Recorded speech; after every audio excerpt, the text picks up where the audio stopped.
My name is Larry Shadman. Today in this video, I will talk about our science lab and our school, كلێڤەر.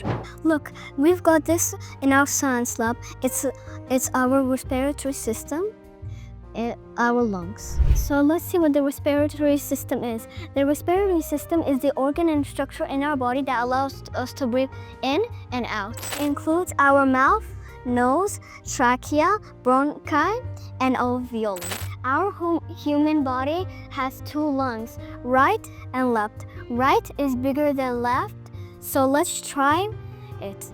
This is inhaling.